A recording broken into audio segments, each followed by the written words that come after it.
This edict identifies Jesus of Nazareth as a heretic and a blasphemer. This season on The Chosen. There are those for whom this will set off a series of events. My followers won't understand.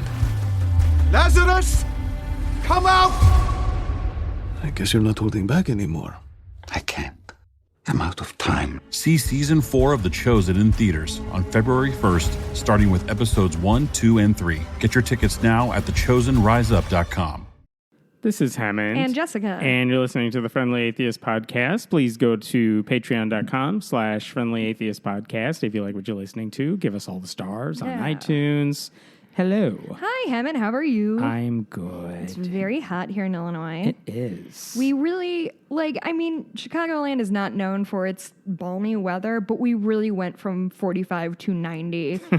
And just, this is where we live now. Right. It'll we snow this weekend, I'm sure. That's how it works. So let me start off with an apology. Not an apology. Me? I was wrong about Amy Coney Barrett. She's not the SCOTUS pick. Oh, yeah, you were so...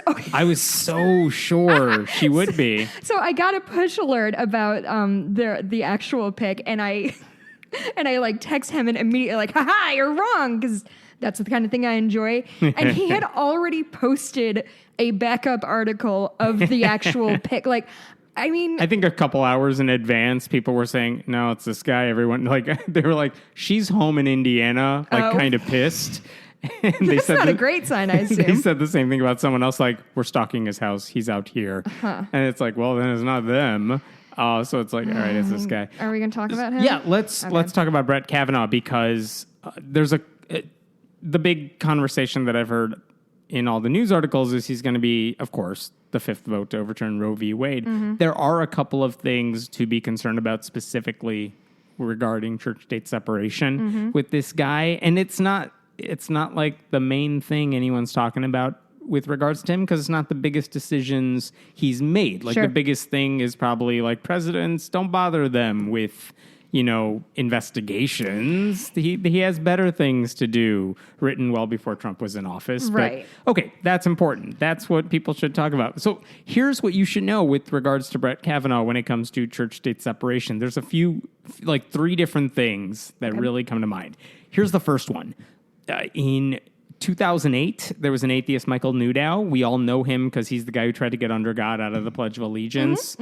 Newdow filed the lawsuit because of Barack Obama's inauguration. He said, yes, this is going to be religious. You're going to invite pastors like Rick Warren to deliver prayers at the inauguration. John Roberts, the Chief Justice, is going to administer the oath of office. It's going to end with "So help me God." Right. This is illegal. This should not be happening. That was his argument. It's a long shot to put a stop to it. Wait, what do you, aside from the legality, how do you feel about that personally? I think it's to the point where, which part, the "So help me God"? Yeah, just sort of swearing in Bibles, etc. If Obama were not religious and he had to do it, it's one of those things I know if it becomes an issue, it's going to take over the whole conversation forever, especially with him. Yeah. It's all right, dude, just say the words and move on. It doesn't bother me as much. If it was, I appreciate the stories though when state legislators or community ones, when they swear in the local Constitution. ones. Yeah. And some of the members of Congress have done that. They'll swear an oath on the Constitution or some book that's meaningful to them. A couple of them, not all of them. What would you swear on? I would swear on the Phantom Toll Booth. Nice. I love that book so much. So any of that stuff is good. So the "So help me God" is one thing. The prayers at the inauguration, it's Obama. I mean, if anything, he's the one that's trying to be cautious and inclusive. Right. Compared to someone like Trump, who's just make it a sermon because it'll just keep the base happy. Whatever. Here's what happened with Newdow's lawsuit. A judge, without getting into all the nitty-gritty because it's been forever, a judge basically said, I'm putting a temporary stop to this because the inauguration's tomorrow, more or less. The inauguration went on, and then they continued with the lawsuit because it also applied to future inaugurations for presidents we did not know about. And basically, the judge said, look, none of you have standing. None of you have the right to bring this case about because you didn't really get injured, quote unquote, by what the inauguration was. And even if you were, what do you want me to do about it? Like, we're not going to go back in time. We're not really going to change any of the stuff. Right. So you don't have standing, and you fail to demonstrate how I'm going to make things better for you. So, like, just go away, is basically what he said. He appealed the decision, Newdow did, to the D.C. Circuit Court. This is the one Brett Kavanaugh sits on. He happened to be one of the 3 judges that got assigned this case. And so he ruled on it. Basically, the 3 judges said, you know what the guy said before, what the judge said earlier, it's fine. We're all 3 going to just say, we're keeping that. So they didn't really even rule much other than to say, yeah, the guy was right. The judge was right. Brett Kavanaugh, however, issued a separate concurrence saying, yeah, I'll go along with the you don't have any standing to bring this case, but... actually, I lied. Let me take that back. He said, I agree with my colleague, so go away. But I think you do have standing on this case, and I would have ruled against you on the merits. And that's a separate issue. That's what he said is, you know what? You actually, I don't want to say to you it's not a big deal, or it's like, I don't take your complaints seriously. I do take them seriously. I think you have a right to complain about this stuff. I just don't think you're right about it. And what he said is, and this is where it's a weird statement. Pay attention to this. Okay. They said that by not having the sermon, by the invocations, and by not having the oath of office on the Bible, with so help me God, that would be government neutrality. That's Newdow's argument. Right. Here's what Kavanaugh said. He agreed with saying others respond, however, that stripping government ceremonies of any references to God or religious expression would reflect hostility to religion and would, in effect, quote, establish atheism. No. He was trying to put him, Kavanaugh was saying that's what the other side says, but then he went ahead and agreed Was he like with that. devil's advocate? Okay, so he He does was agree. devil's advocate, but then he went ahead and said, yeah, but I agree with that perspective. I mean, that's the sort of thing like Ken Ham says when he's like, they're not teaching intelligent design and creationism in science class because they're pushing atheism on everybody. That It's like, doesn't make sense. neutrality is not pushing atheism. So that's, and we talked recently that there could very well be a legal challenge to invocations at city council meetings. And one of the arguments is it's just a church service in some of these cities. Right. Because they only allow Christians to speak. Right.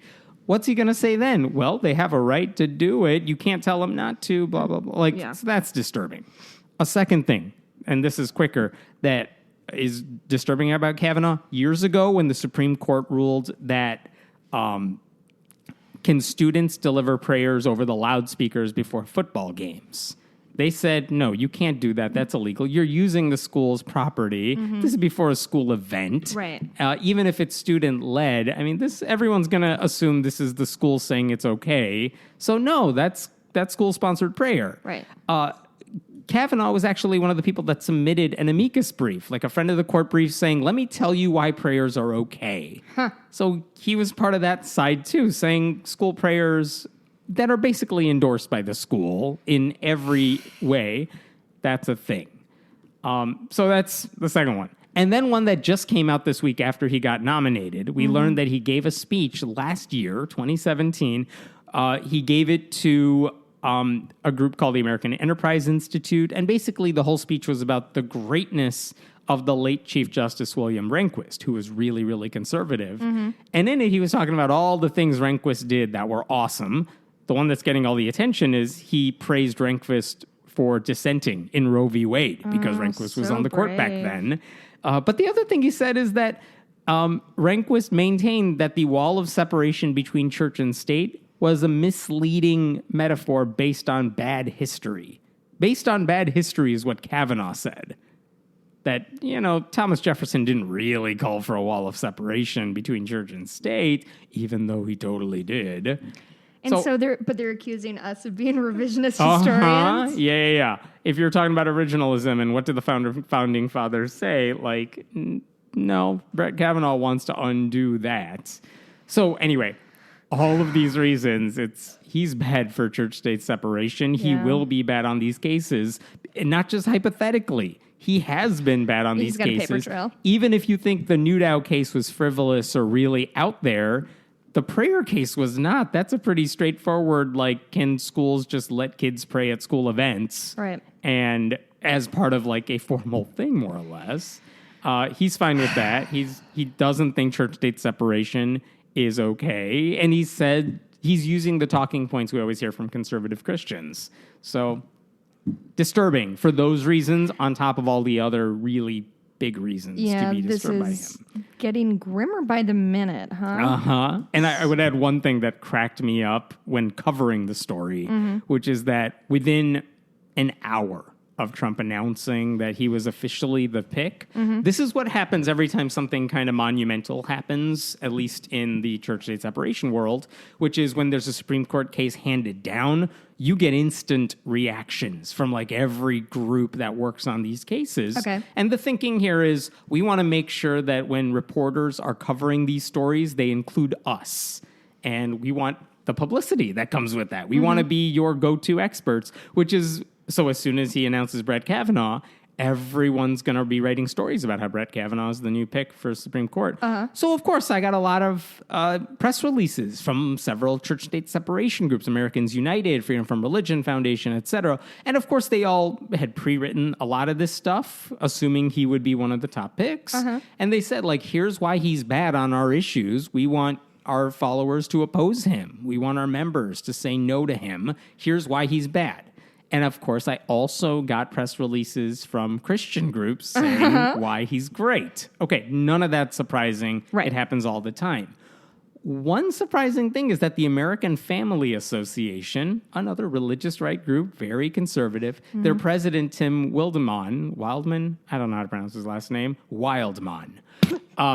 He sent out a press release within minutes, like everybody, because they had prepared this in advance too. Here's what he said.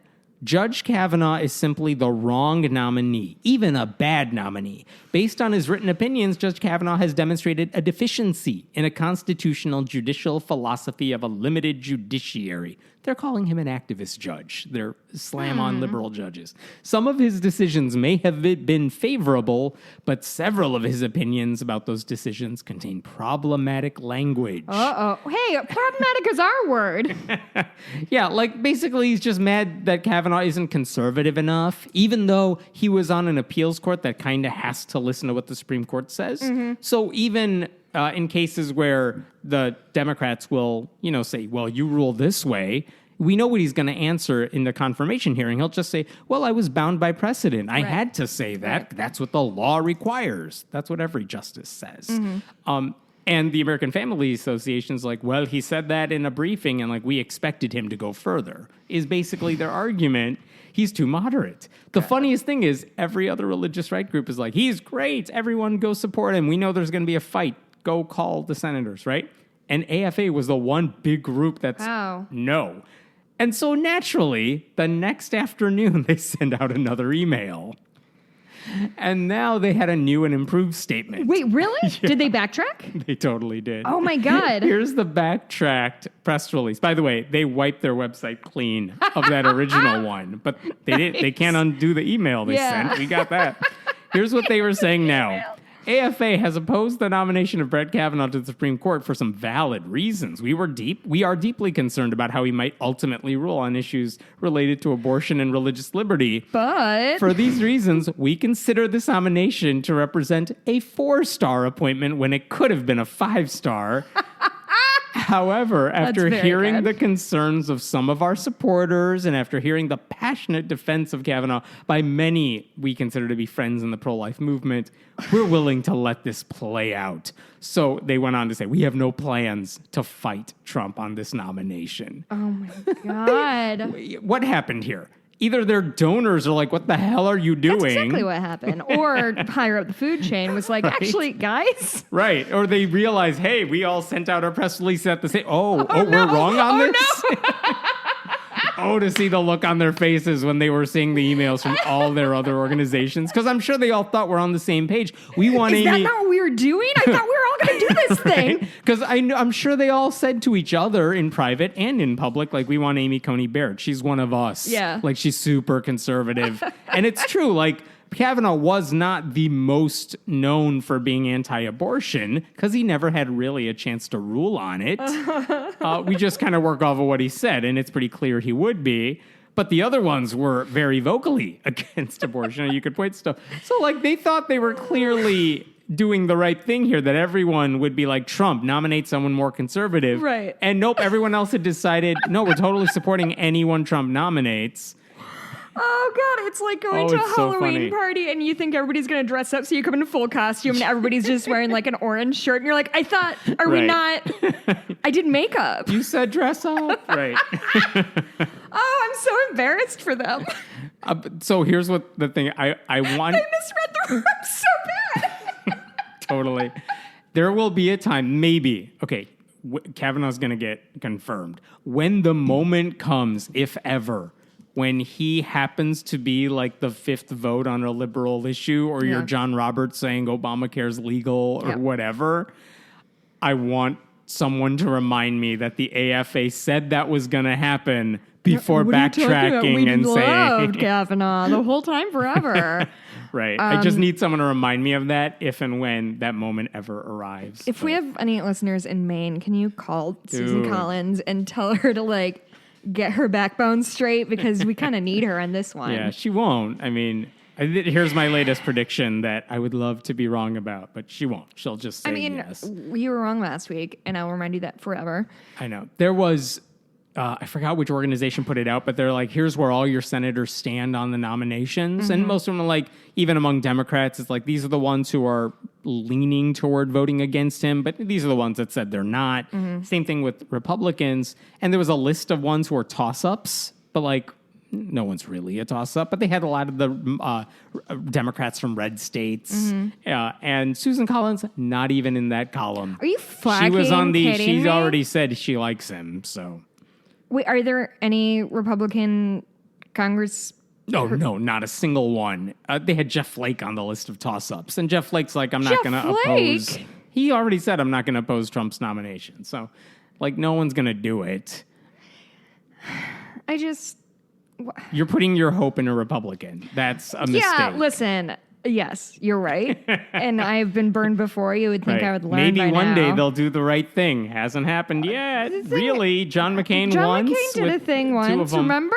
Yeah, once. And so and did Susan Collins and Collins, and Murkowski. so But did I don't Murkowski. have faith that the both of them will do it on this one.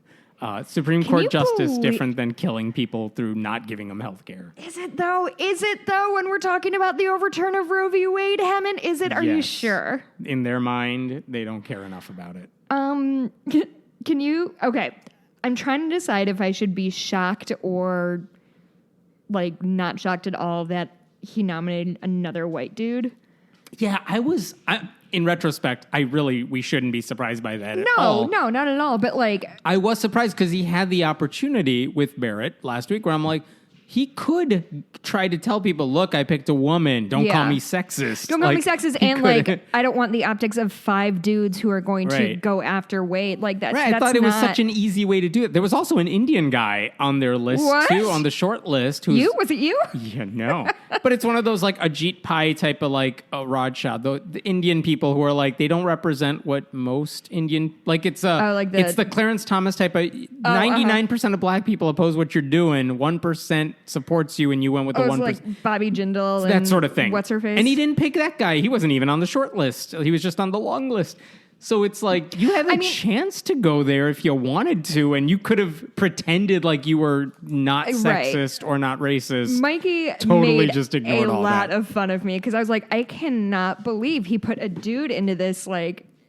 He's like, what are you talking about? Why would he willingly he give a ever woman do that? power? What Right. are you talking about? And I was like, I just thought that at least somebody there would be like, hey, the optics of A, putting a second white dude in a year on the bench, and B, like, and you get everything you want. Like all the what do you Right. he care about? He doesn't just stay away from my business and stay away and just I mean, it has to come down religious conservatives. to that guy saying like, "Oh, I don't think presidents should be able to be on trial," Right. because I mean, It had to be, because of like- his history. And okay, here's what I'm hoping. Yes, probably Kavanaugh will be pushed through because also surprising because he's a decade older than Barrett. Like they but his history means that he has like a really long paper trail in terms of like emails with like when he worked in the White House. Right. He's issued a lot of opinions. He's he has a lot of history that will take forever to comb through. Right. And so when Kagan got nominated, there was this whole thing of like, we need to read everything she's ever written, like including all of her like intra-office emails. He's got a similar paper trail. So I think what would make me the most angry is, I mean, yes, it would really piss me off if Democrats voted to affirm this guy. Like, that would really piss me off. But if they don't even put up a stink of like, hey, you assholes asked for this when Kagan got nominated. You decided this is how the game is played. We're all going to play by the same rules for once. I have no doubt Mitch McConnell will be like, we're just voting next week. I hate him so much, that dumb turtle. He got like booed out of a restaurant in Louisville or something like that. Thoughts and prayers, buddy. Oh my God. Like, I have a weak chin, but he like makes me look like fucking John Travolta. Okay, here's the craziest story I read this week, and it came in my inbox really late at night, and it's one of those, like, before I go to bed, I'm like... What's the story about heaven? I saw the email, I'm like, as soon as I wake up, I'm going to listen to this thing. So here's what happened. EWTN, it's a Catholic TV network. It's like the one Catholic channel. They also have a Sirius XM station. Cool. So Catholic radio, right? One of the shows is a call-in talk show for Catholics. Nice. Again, all right, they have that apparently. Fine. The person who sent me the link basically said, I was like driving my car and I heard this on the radio, and I'm like, the hell is going on? Oh. He found the link and sent it over. And basically, on the show... Did I respond to your tweet about this? You may have. Here's the show. It's called Take Two with Jerry and Debbie. Yes. A woman called in and she was basically saying, God, it has a sense of humor. Let me tell you a story about how God works his way into my life. And basically, what she said is she does, I don't know if she does charity work in a hospital or she visits a hospital, but she often brings communion wafers with her to the hospital for patients, which, by the way, I don't know if you're allowed to do that for outsiders to give patients food. I don't know if she's giving it to staff, whatever. Right. But she said, I went to the hospital and I gave communion wafer to this one lady. I don't know who the lady is, but it's somebody at the hospital. Okay. I'm going to quote what she said on this radio show. I gave this one lady communion and she immediately puked. And I felt like, what are you supposed to do? Because for Catholics, they think this is literally the body of Christ. So not a metaphor, literally the body of Christ here. So the lady goes on. And so I gathered, all the vomit and the host in this little plastic bag. And then I started thinking, how can I just leave Jesus there? That's just disgusting. Sorry. What can I do? Don't tell me. I swallowed it. No! I swallowed the whole bag. No. Ha, ha, ha. Then she laughed. About swallowing the whole bag. I assume not the bag itself, but the contents of the bag. And she's laughing and she says, I did. I couldn't stand to leave him there. I literally could have vomited. By the way, the host says nothing during any of this. And then this lady continues and says like, ha ha, and then I went to mass and I was in the choir and guess what the song was? Look beyond the bread you eat, see your Savior and your God. That's the lyric. First of all, that does not rhyme. But yeah. And it's like, oh God, I can't stop thinking about it. She found meaning in this. And she goes on laughing. I mean, that was definitely no coincidence. God was saying, yup, I appreciated it. That's her story. That is wild. Because in her mind, she thought the vomit was the thrown up body of Christ. Stop saying it.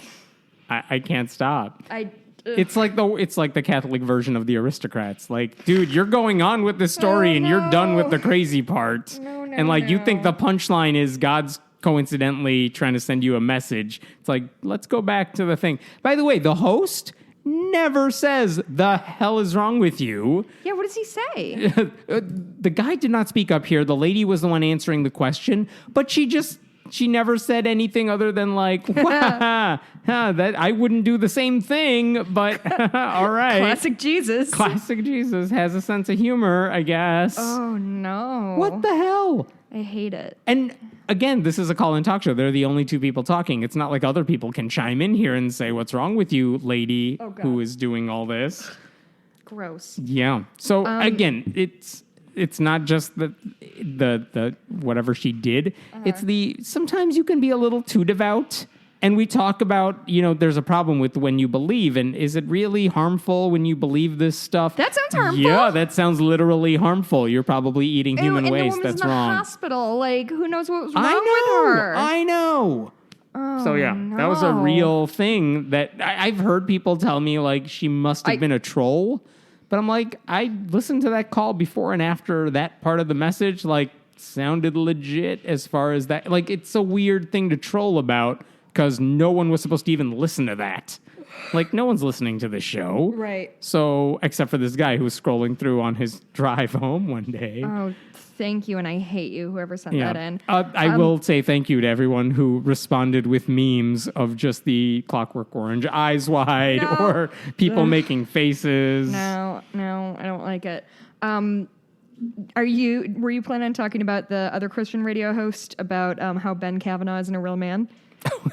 Go ahead. Okay, that's what when you mentioned radio, I thought that's what you were talking about because Hammett just tweeted this out.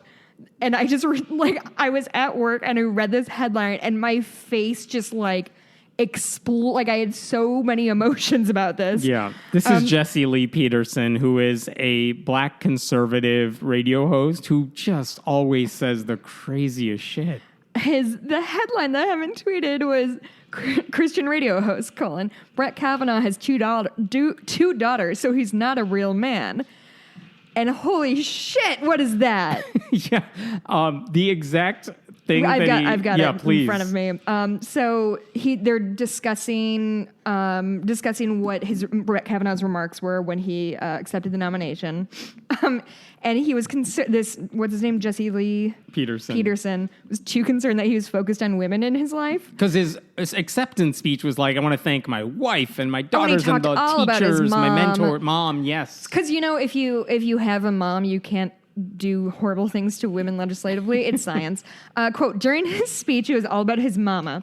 He always loved his mama. That was all about the impact that his mother had in his life while he was growing up, how she influenced him, even though he was raised by his father, too. He gave this big old long speech about his mother, and then right at the end, he said, oh, yeah, I love my daddy, too.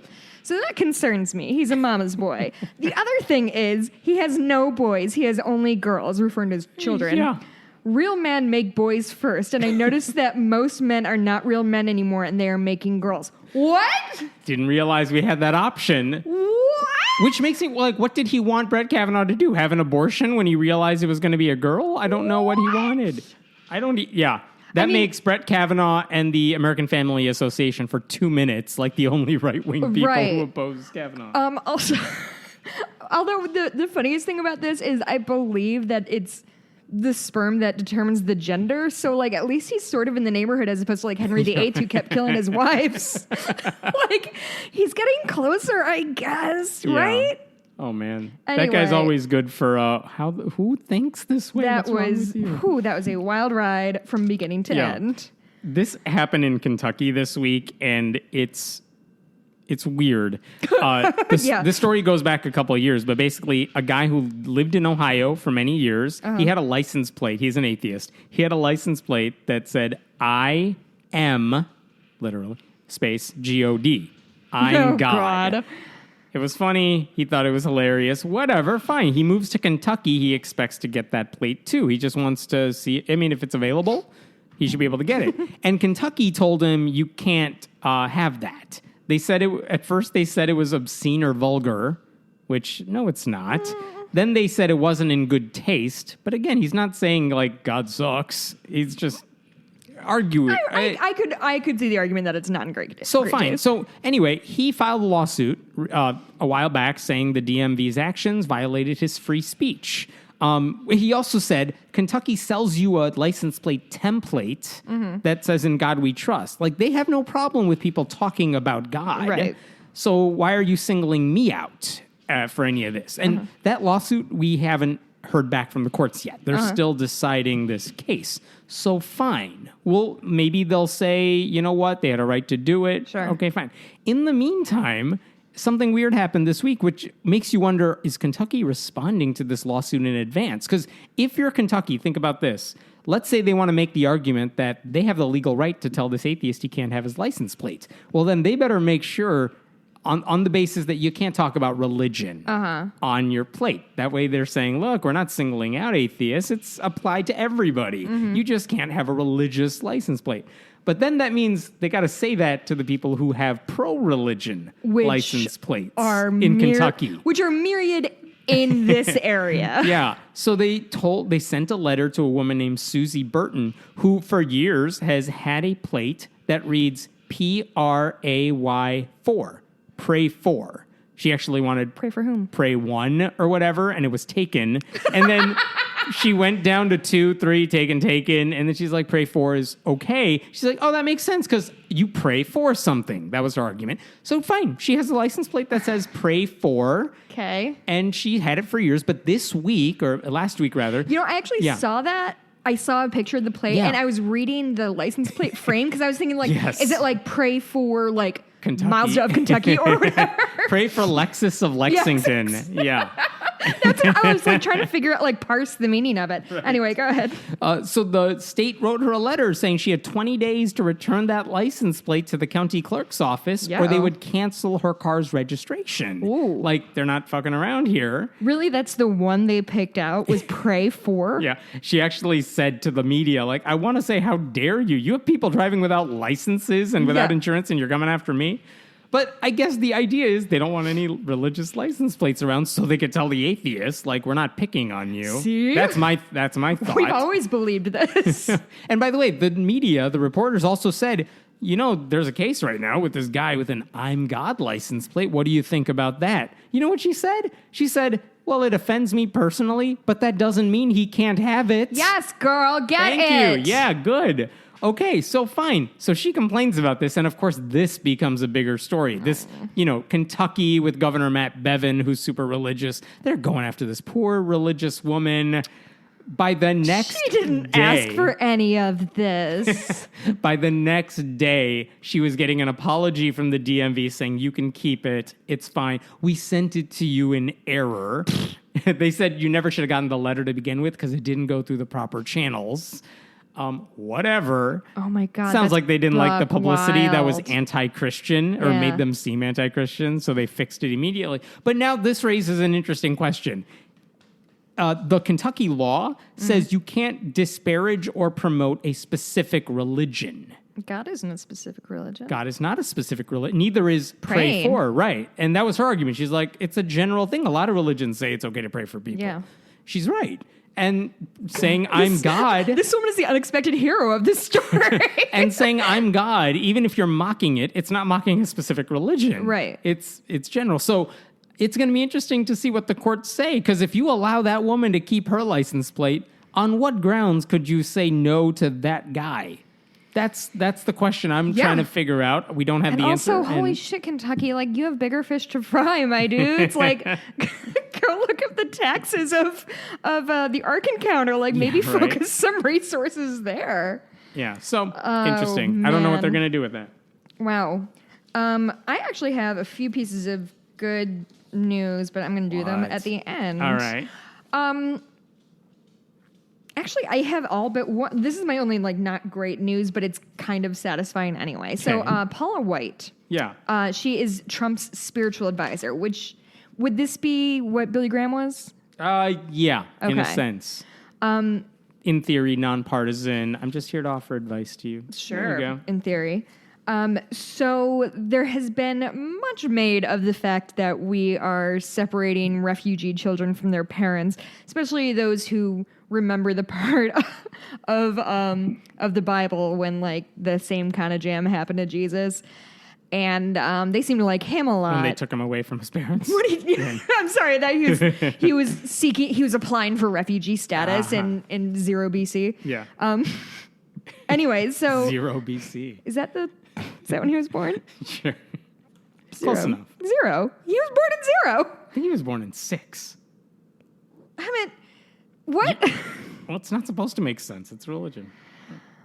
Oh, I actually have no idea if he's right or not, but I'm going to go with him. So, so she was on the Christian Broadcasting Network, and she had been visiting a foster care facility in Bristow, Virginia, and allegedly reportedly this place was taking care of migrant children, and like you guys don't need me to tell you like what crazy nonsense is happening with this thing that they're just like, I don't know who your parents is. Here's this parents.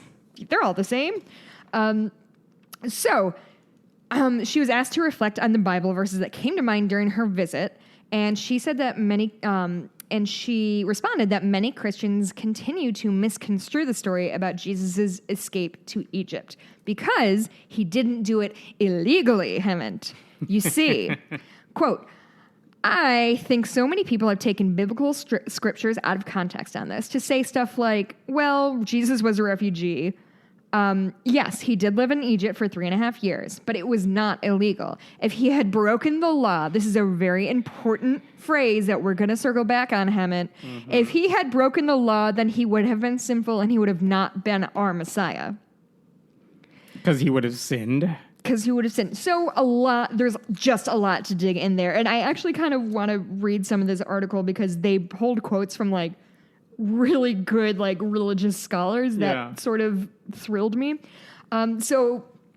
Matthew Sorens, who's the national coordinator for the advocacy group Evangelical Immigration Table, he said the concept of, quote, illegally entering Egypt hardly applied during Jesus' time, centuries before the existence of modern nation states that issue passports and visas. Quote, we have no reason from the text to think that his parents requested refugee status in advance of their flight. Much like many Salvadorian and Honduran families who are fleeing gang violence, their response to a credible threat to their family's safety was trying to reach a foreign country where they would be safe, protected from those seeking to do them harm. Which is, pretty on the nose. Another one was, he said that they were legally. Fortunately, whether or not they were legal, this guy said, fortunately, Egyptian authorities did not exercise any kind of zero tolerance policy, which is excellent. And then another really important thing, because she did say if Jesus had ever broken the law, then he wouldn't be their Messiah. Sorens also questioned the idea that breaking governmental law is always sinful, as White's comment implies. I wouldn't say implies, I would say explicitly says, but that's editorializing. He pointed to Bible passages about Jewish midwives denying an Egyptian ruler's order to kill male children, and to stories about Jesus' apostles being in prison because they were on the wrong side of Romans laws. Jesus himself was criticized by community leaders of his time for breaking religious law and was eventually executed by the state. Yep, he broke the laws. That's kind of his thing. Yep, that was... I also heard from some Christian pastors online who were saying, he was crucified as a felon under Roman law. There are portions of the New Testament written from prison. Yeah. Like Paula White, a pastor should know that. She should know that. Sorens also said the Bible gave Christians instructions for relating to the civil authorities in ways that honor the law, but it never claims that all laws are just or should be obeyed. So, yeah. My favorite phrase associated with all this was just theological malpractice. That's good. Yeah. That's very good. And it's bad. I mean, it's one thing for people to twist the Bible to kind of justify whatever Trump is doing. Yeah, but this is just totally getting it wrong. Yeah. And they wouldn't even say this in church that he didn't break the law. Well, they sure like saying that he broke the law because it was for the right reasons. Yeah, and these people came after him, and they shouldn't have. That gives him his cool, rebellious leather jacket vibe. Yes. that everybody wants Jesus to have. Yes. What else do you have? I have a story from Pennsylvania. This is, it's been going on for so many years, and it's still a thing. So this goes back to, I think, like 2012. And I remember around this time, this is when all those atheist billboards and bus ads were going up everywhere. Some of them were in your face. Some of them were pretty meek and mild. That was a huge trend in 2012, 2013. Lots of them. And one of the questions we joked about on the website is like, some of these ads are pretty not controversial at all. American Atheist might have had, it's a myth around Christmas time. That's supposed to be provocative. But some of them are like, we can be good without God. And people were still getting upset about it in the news. They would always interview some pastor who's like, I can't believe they would say that. Whatever. It was just, what are you complaining about? Right. And so we kind of joked on our website, what's the least offensive thing that you could put up there that people would still get mad about. And Richard Wade, who's a contributor to the site, mocked up a bunch of like, here are kittens, atheism, it's okay. Made a couple mock-ups and stuff. And this, a group in Pennsylvania, the Northeastern Pennsylvania Free Thought Society, and one of the atheists who was a member of it, Justin Vacula, they basically paid for a bus ad with the County of Lackawanna Transit System, which is Colts. They said to Colts, we want to put up an ad on the trains or the buses or whatever. And it's a sign that says atheists, period. That's it. That's and incredible. on the side, it had the NEPA Free Thought Society with the URL and American Atheists with the URL, kind of off to the side. But really, it was just a sign that said atheists. And it got rejected. Oh, my God. And they actually said it was too controversial.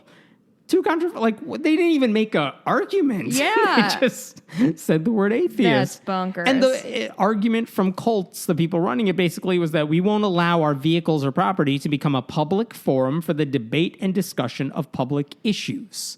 We don't want to put anything about religion or politics. Well, and I'm sure if you dig back into there. their history, they've always held true to that. Yeah, we'll see. So, and the thing is, like, debate discussion, this wasn't even making an argument for or against atheists. Right. So you can't even really argue that. So Justin wondered, maybe the issue is American atheists, because they are provocative. So maybe if you just remove them. So he resubmitted it with atheist period and just NEPA Free Thought Society with the URL. They said no to that too. And around this time, Colts voted on a new policy where they said very explicitly, we will not accept ads that promote the existence or non-existence of a supreme being or deity, blah, blah, blah. I mean, were they consistent with it? Well, so it didn't look like, and by the way, he tried one more time to submit a thing. He submitted a third time. This time in big letters, it said NEPA Free Thought Society with the URL. Took out the word atheists. This time they accepted it. Oh.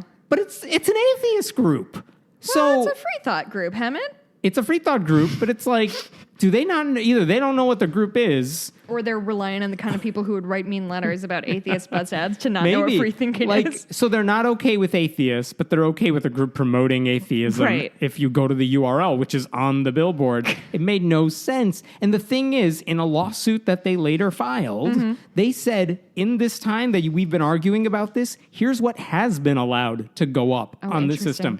An ad for a local Catholic church, an ad for a local Lutheran church. They have specific names here. A devotional alliance, another church, a school board candidate. So politics. Yeah. A beer distributor, which may be controversial, and an ad for the Old Forge Times, which is an online blog that linked to anti-Semitic material and Holocaust denial sites. And like, you have controversial stuff, you have political stuff, you have religious stuff. Even if the church ads were saying, come to our church, that's a religious message of sorts. And that was the argument from the atheists. That's no more or less religious than the word atheist. Right. So anyway, this has been going on forever. This lawsuit, it's been winding its way through the courts forever. It happened in like 2015, the lawsuits. And this week we finally got a decision from a district judge in the case. And the judge said they have every right, Colts does, to reject the atheist ad. And what the judge said is the court finds that Colts' advertising space is a limited forum and that Colts did not violate your First Amendment free speech rights by saying no. They said the restrictions are neutral and reasonable, which again, seems hypocritical because they allowed, if they were consistent, fine, but they're not. And so we're waiting to hear if they're going to appeal this if they're going to appeal the decision, because I think you could easily make a case that not only was when you accept an atheist group's advertisement, but not the word atheists, and you're saying yes to church advertisements, you can make a case that they're selectively saying no to atheists. We know what you're doing. We know what you're doing. So I hope they appeal it. They haven't announced that, but it's sad that that's how this finally came to an end, at least temporarily. Interesting. Did you hear that Papa John was rejected from Papa John's? Papa John. Dude, fuck that guy. Isn't the Domino's guy super Catholic too? There's actually a really good episode of The Dollop about the guy who started Domino's, and it's a pretty wild story. But So what did Papa John do? Papa John, okay, first of all, he is an alumni of my alma mater, Ball State University, which is of no small embarrassment So to me. you are I am third-party racist? exactly. Like Papa John, initially, he sort of came on our collective radars when they talked about providing health insurance. He was like, I would have to raise prices of pizza $0.25 per pizza. And everyone's like, okay, that's fine for your garbage pizza. Right. Like, the thing is, like, I love garbage pizza. Like, Domino's is my favorite pizza. Yeah. Papa John's is such fucking... If you're not in the United States, Papa John's, like Domino's, Pizza Hut, Papa John's are all of a similar ilk. Papa John's is most notably frequently on commercials with Peyton Manning, who's wearing his jersey tucked into dad jeans, and they're doing some really natural acting together. But anyway, so Papa John was on some kind of a call, and he dropped an N-bomb on this call. Like, I think it was like a What's marketing the call. context for that? I don't know because I did not want to read it. But he was like, "Oh, I misspoke," and it's like, dude, I've never accidentally, like, there is so many hours and days of footage of you and I talking. I've never accidentally dropped an N-bomb on air, like where people can hear me or not hear me. That word makes me deeply uncomfortable. So anyway, he's a racist monster, and thankfully, in response, the Papa John's brand, and I don't know his last name. Shatner. Bill Shatner?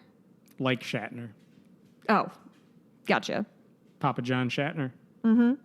Anyway, they went ahead and gave him Schnatter. Had to double check. I thought you were trying to make a funny, like, William Schnatter. Shatner joke. Well, good thing you dropped the last name. That's not a You're strong welcome. marketing last name. And they gave him the old heave ho, so he's no longer part of that. I'm Bye, still not going John. to eat their garbage pizza, but like at least he's not. Like they're like taking his face off everything. We don't have to see his dumb, weird plastic surgery face on TV anymore. So like net positive, I would say, but you know, Can I eat his pizza again? I'm okay with it. It's good.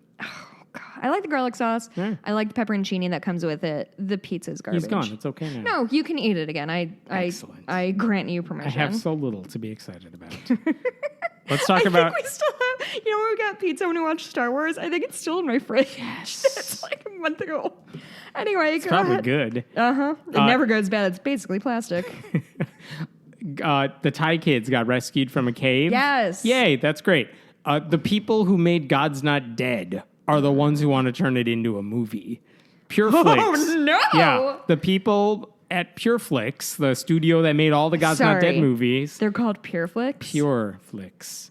Yes, with an X. No, thank you, Because they're badass. please. They were on site, like during the Gross. rescues, trying to get interviews with everyone so they could tell the Ew. story. That feels like it's in poor taste. And again, the concern is like we've seen or heard about God's Not Dead. Mm-hmm. Like, are you gonna like Christianize this movie about a Buddhist soccer coach? Yeah, they talked and about the how they Thai like kids? meditated the whole time. Yeah. Like, what are you gonna do? I don't want Kevin Sorbo to be the guy rescuing everybody.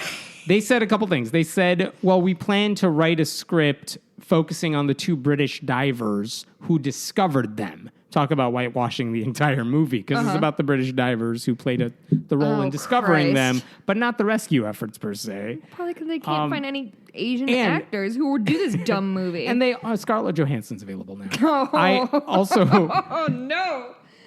Beyond that, they said, don't worry, we're not going to put this through the same God's Not Dead machine. We also own a separate studio that makes inspirational movies that are not Christian. We'll make it through there. But it's like, I don't trust them to do this movie any justice. Now, there is also another competing studio that the Thai government is actually working with, saying, you can make this movie and we trust you to do it. But you can't stop another group from making a movie Can they about get this sued per over se. the life rights? I think they tried to get people to sign over their life rights. But if they didn't get that, then I don't know that I think they might have. In any case, I read some article today that said, like, it's possible you'll see two movies about the Thai rescue, one from Pureflix and one from this other company. Maybe others. and if you watch them at the same time, it's like Dark Side of the Rainbow. It syncs up perfectly. But it's disturbing that, like, oh God, the Christian people are going to try to Christianize this movie that has nothing to do with Jesus. Oh my God, that's not even nothing to do with Jesus, like aggressively non-Christian. Right.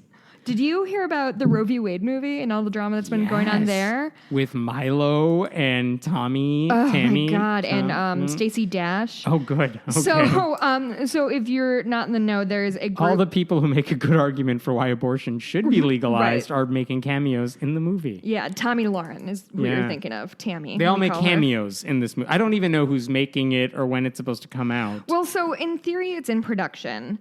And essentially what happened is people, cast and crew more specifically is what I've been hearing about, have been brought on sort of under false pretenses about what the movie was. So there was somebody in particular who sort of came forward and was like, I did not know what this movie was. Like, I'm a camera guy. I'm sure I can find him if I looked him up. Like, I go on and do my job, right? And then the more he saw the script, it's a story of Roe v. Wade from a pro-life, an anti-abortion standpoint. So from people, like, I obviously haven't seen the script, but I have heard from people who have seen the script. And apparently, so Stacey Dash plays Mildred, what's her name? Mildred, the woman who, doesn't matter. First woman who graduated from Yale Medical School, I want to say. Okay. So anyway, so she plays this particular... Stacey Dash being the clueless star... And nothing co-star. else. Yeah. Also a Atheist blogger. Yeah. What? I didn't know She's Stacey part of Dash and I had so she's- much in common. She's part of the Bristol Palin circle. Really? Mm-hmm. Huh. I've never talked to her, but... You haven't. I can't believe it. I can still quote her movie at her if she You needs can. me to. But also, anyway, she's like a monster and a like anti-feminist and Yeah. is... She's on Fox News a lot. There you go. That's all you need to know. But these people would like go in and read the script, and apparently, like, first of all, this script was garbage, just like in a qualitative standpoint. Like, it was full of inaccuracies. It was poorly written. All this stuff. But apparently, all of the women who, like, all the female characters aside from Stacey Dash's characters, were just like loons, like absolutely like out of control, like these crazy women who need abortions. Anyway, it sounded like it's a big fucking shit show. It's still in production as we record this, so who knows what's going to happen with that. I'm definitely not going to see it, but like, if anybody wants Sounds to... like it's going to be horrible, like the sort of thing you would want to see because it's so bad. Yeah, but I don't want to give them my money is the thing. So if somebody wants to like steal it from me, like the actual film reel. I feel like every time I don't want to give them money argument, like I've gone to the Creation Museum because when you can see it and then trash it. Yeah, but that's what I'm saying. never Like bothers me. I would like torrent it. I would pirate it because I'm a rebel that way. No one's gonna go through the effort of putting this movie on a torrent site. Sure, somebody would, or just like I just need somebody to go into the theater and like set up their iPhone and just record the screen. It doesn't need to be good quality. Oh, Dottie wants to hang out with you, Hemet. Hi, Dottie. She doesn't like when you ignore her. Too So bad. I'm ready to move on to my good stories. Oh, what's Do a you good have story? bad stories? Let me talk about this one good story that I liked this week, which is from the Center for Inquiry. They filed a lawsuit because their nice letters were not getting anywhere. They filed a lawsuit against CVS, the pharmacy.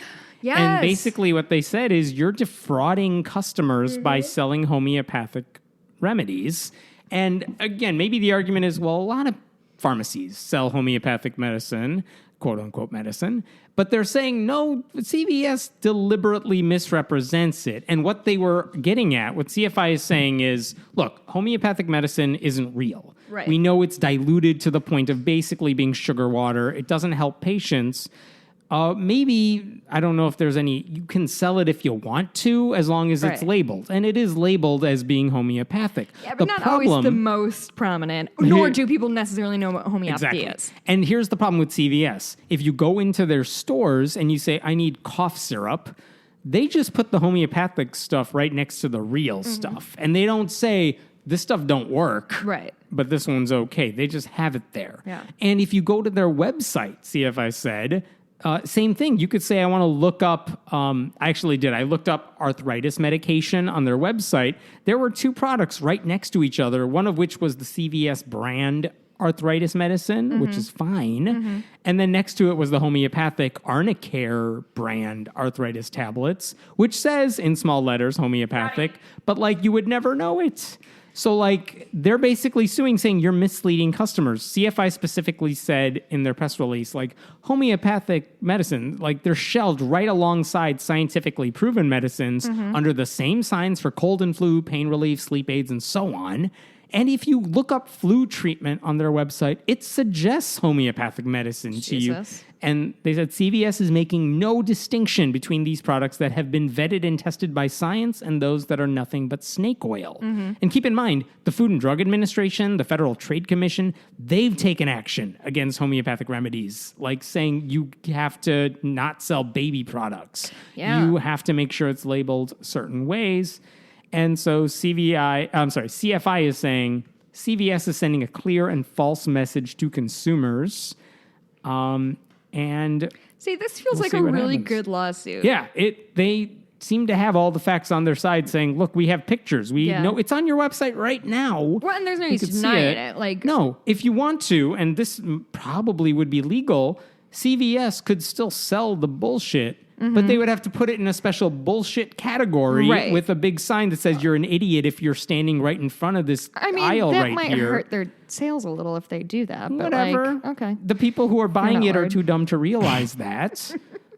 I have very little sympathy for them. But like, again, you just have to separate it and say this stuff doesn't work and we're not recommending it, but we want your money. Right. If CVS said that, there would be no lawsuit. The fact that they're purposely saying this stuff, Just blend it in. blend it right in and you could buy it, and the people who don't know any better, and maybe they're just ignorant. I get the ignorance. I wouldn't know what homeopathic medicine means if I didn't actually, look at this stuff all day. Yeah.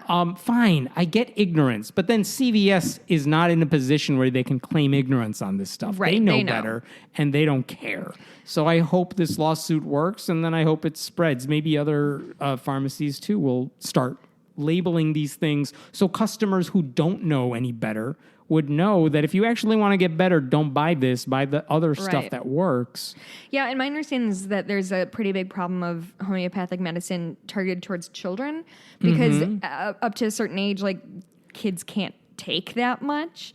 And so if you're a parent looking for a way to like help your uncomfortable or sick child, most real medicine isn't really available or for your kid, but you can find like homeopathic cough suppressants or Yeah. whatever, which it's preying on people who don't know any better and just want their kid to feel better. Off the top of my head, I think there was a problem like last year where some company was making homeopathic remedies with a product they shouldn't have been making it with. They found a way to screw up nothing. They had to make How? nothing, and they put like a dangerous ingredient for babies in it and yet marketed it to No. babies. That's where the government stepped in and said, you can't do that. Jesus. And like CVS has been known to make some good decisions. They stopped selling tobacco products. yeah. Like they know when things are hurting their customers, they shouldn't be selling it. And if there's enough pressure, maybe they'll do something about it. So maybe this will lead them to do the right thing and just take care of it without even getting to the judge. Yeah, like if yeah. they just fix it right now, This it would doesn't all need to be go a to- moot point right now Yeah. and it would just go away. This So- doesn't need to go to trial by any stretch. So over in Australia, Yes. they're knocking it out of the park again. Apparently, this is a thing I was not aware of until 2 hours ago. So Australia has something called a family tax benefit plan. Family tax benefit. So it's a government plan that supplements the income of eligible families to help with the cost of raising children. I didn't dig in too much about what eligibility is, but so now, as of July 1st, so that just passed, parents who don't vaccinate their kids will lose part of that payment. So there will be a financial penalty for parents who choose not to vaccinate their kids. So Dan Tehan, Tehan, I'm sure I didn't pronounce that right. He's the Minister for Social Services. He's an MP. He said immunization is the safest way to protect children from vaccine for preventable diseases. Parents who don't immunize their children are putting their own kids at risk as well as the children of other people. So and it's not a huge penalty. So apparently, these tax benefits are biweekly. So parents can lose $21 every 2 weeks per child if their child continues to be unvaccinated. This is sort of the next step. Australia has had a pretty good history of being pro-vaccine. So in 2016, they introduced a no jab, no pay policy, which is a weird title. And it meant that parents of unvaccinated kids could lose their benefit supplement for the same reason. And then back in 2015, the government terminated religious exemptions for vaccinations. They also have banned exemptions for those who object to vaccinations on a moral or philosophical level. So that's good on Australia. That's very good news. Forcing parents y'all. to get vaccinations for their kids. Yeah, which I like. And I think there are medical exemptions allowed, but not a... Well, medical exemptions are the reason that it's important that everybody else vaccinates their kid. Right. But not a religious or philosophical, like, I just don't want my kids vaccinated. Nope. Yeah. You still got to get it, or we're going to hit you in the wallet. Yeah. I think that this is a good... I feel like people get really squishy around vaccinations because they feel like government mandated anything is like not great. It is the hill I would definitely die on in any good Facebook argument of I don't give a shit what you think and what garbage you read. Your kid, whether or not they're vaccinated, has an effect on my family and my society. And cool, whooping cough is making a comeback. Like, neat, gang. Something's happening in Portland. Like, measles is coming back in Portland. I'm going to Portland, guys. I don't want the measles. I think I'm immune. But what if I'm not and I get the measles and now it's my problem? And that's what it all comes down to. Well done, Australia. Anyway, I'm going to go visit Australia, I guess. Yeah. Cool. I've got... What else you got? 2 more. So the UK, we're going to continue our international romp. The UK is banning gay conversion therapy. Hey, look at that. Which is a really good, really good news. If you don't know, gay conversion therapy is this garbage that essentially if you're a person who is gay or a person who is gay whose parents don't like you being gay, you go to this place and they turn you straight by questionable means. I don't know. I mean, we've heard everything from psychological efforts to electric shocks, which most of them say they don't do. Of type. When Mike Pence says he supports conversion therapy, it's not the electrical shock version, as if that makes it better. Mm-hmm. He says people should have the right if they want help with their homosexuality. Well, psychological damage isn't a real thing, Hemmett. So if they're not physically harming them, then everybody's fine. So it was a £4.5 million initiative that followed and I didn't go into this survey, but it's pretty interesting. There's a survey of LGBT people found that 2% of the 108,000 respondents had undergone conversion therapy, while 5% had been offered. Theresa May, the prime minister, said that this is a pretty good quote, she had been, quote, struck by just how many respondents said they cannot be open about their sexual orientation or avoid holding hands with their partner in public for fear of negative reaction. Nobody should ever have to hide who they are or who they love. This LGBT action plan will set out concrete steps to deliver real and lasting changes across society, from health and education to tackling discrimination and addressing the burning injustices that LGBT people face. So 2 things on this. Like, I think that's a really great quote from May. Like, I really like that. It also sort of made me even sadder, if possible, about this sort of stage of American politics, because it's not just like, yes, I think we are undoing good humanitarian things that we've done the last few years in terms of gay rights, in terms of women's rights, but beyond even if Trump did nothing to like overturn gay marriage or do anything like that would feel really like a real affront, we're not progressing anymore. We're not taking these kinds of steps anymore that are like, hey, queer people, we see you, we care about you, we're going to try to make this society better. Now we're all back to fucking survival mode. So we can't go after initiatives like this. I would love to see this kind of initiative in the U.S. We just don't have the bandwidth to take it on right now. It's state by state right now, and even in California, I believe, if I have this right, like evangelicals have successfully gotten the California Senate to delay a vote on this thing to ban conversion therapy under the argument of free speech or something, but they don't care about, the kids who would be affected by it. Right. Or the people. They're not even all kids. Well, cool. I have one more. Do you have anything else? No. Cool. I have one more thing I'm glad I'm going to end on this. This is a very nice story. So, Buffalo Grove, Illinois is a community about an hour away from where Hemmett and I live. And I think I mentioned on the show. So I live in Aurora, which is, no brag, the second largest city in Illinois. I live on the very, very outskirts. I'm basically in Naperville. But we had our first Pride Parade this year. It was awesome. It was 98 degrees outside, and it was thankfully brief. I think I mentioned that I accidentally shook Bruce Rauner's hand, which, I really want to take that back because he's done some egregious garbage in his whole career, but in the last couple, I'm going to go find him and take that back. Anyway, so a young girl, her name is Molly Pinta. She's 12 years old. She's from Buffalo Grove, Illinois. And she and her family marched in the Pride Parade, and she was really moved by it. She said, "We felt so amazed and wowed. I imagine having that in my hometown would be so cool, and seeing the town supporting the community." So she reached out to the group called Indivisible Aurora, which is the group that sort of pushed forward for the Pride Parade here.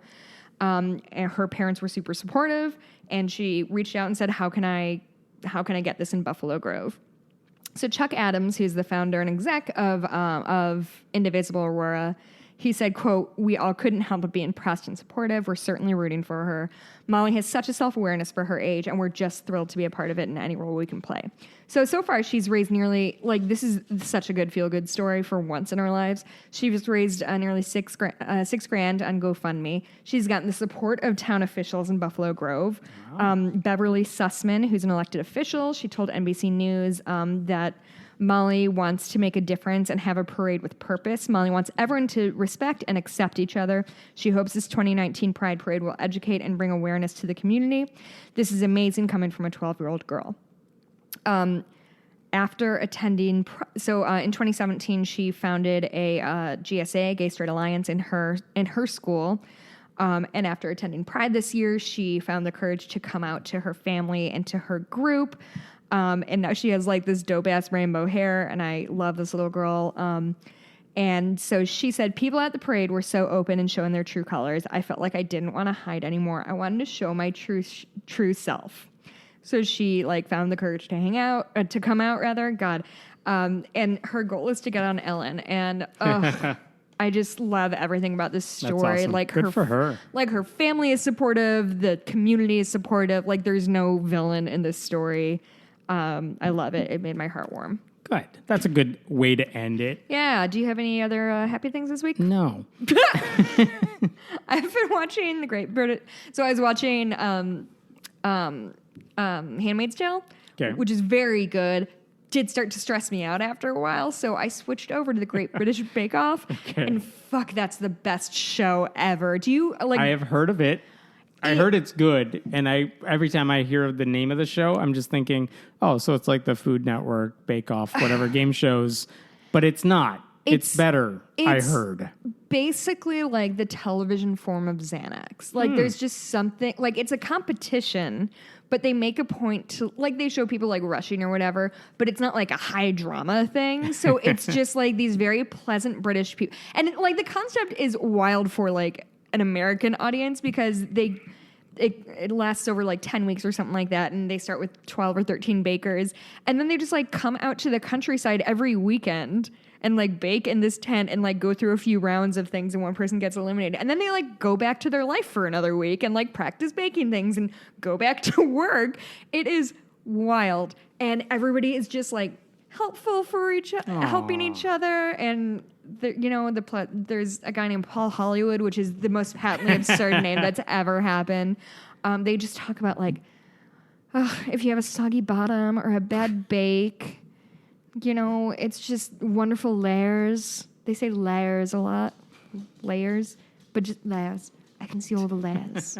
They're all very distinctive layers. I still won't watch it. It's a great flavor. It's scrumpy. What did she say? Scrumpy?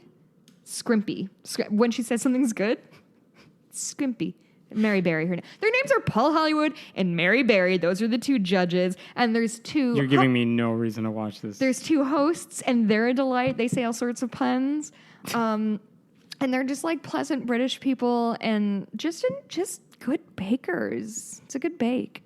Nice. You should watch. It's very good. This sounds like something I would never enjoy. Why? It's it's very soothing. You don't need to I'll be take soothed. your word on it. You have such an easygoing life. You don't need to be soothed. Okay, Hemmett. We're good. Where can we find you? I'm at Hemmett on the Twitters and friendlyatheist.com. I'm at Blueberry, BLUEBURIE. You can email us at friendlyatheistpodcast@gmail.com. I think this week or next week, another episode of Fables is coming out that I did with my husband. If it hasn't come out already, Hemmett? It will come out. That's code for no. So that should be coming up. I think that's it. Yeah, reach out, say hi. Leave us a review on iTunes. Did you go to patreon.com/friendlyatheistpodcast? Yeah. Okay. Do it. Well, we'll see you next week, Bye. guys.